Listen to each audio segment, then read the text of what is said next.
ये देखिए, ये भीषण आग जो है कोटा रेलवे वर्कशॉप में लगी है और लगातार, क्योंकि गर्मी की जैसे ही शुरुआत हुई है उसके बाद से आगजनी की घटनाएं सामने आ रही है।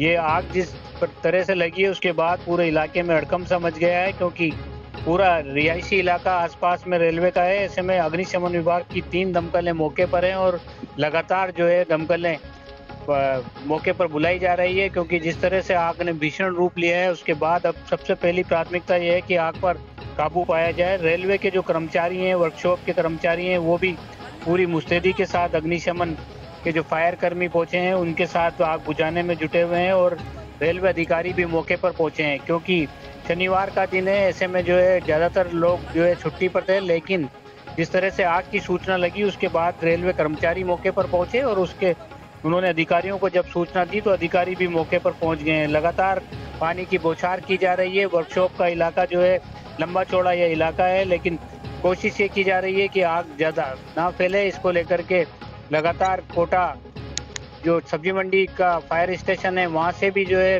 फायर कर्मी लगातार पहुंच रहे हैं दमकलें लेकर के, और 3 दमकल जो मौके पर शुरुआत में पहुंची थी उन्होंने बहुत हद तक जो है आग पर काबू पाने की कोशिश की, लेकिन उसके बाद भी और दमकलें मौके पर बुलाई गई। करीब 1 घंटे का वक्त हो गया है और इस भीषण आग को काबू पाने के लिए पूरी मुस्तैदी के साथ फायर कर्मी और रेलवे के कर्मचारी जो मौके पर मौजूद हैं वो पूरी तरह से जुटे हुए हैं। राहत की बात यह है कि अब आग कंट्रोल में है और कुछ समय में जो है पूरी तरह से इस पर कंट्रोल कर लिया जाएगा।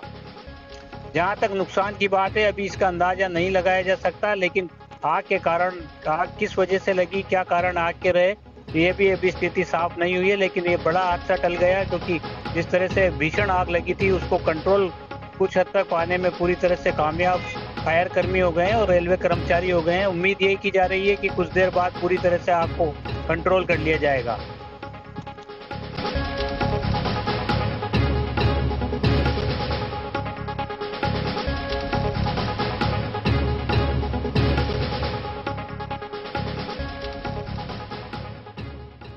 कोटा की खबरों से अपडेट रहने के लिए YouTube पर सब्सक्राइब करें kotakhbar.com पर और हाँ, बेल आइकन दबाना ना भूलें।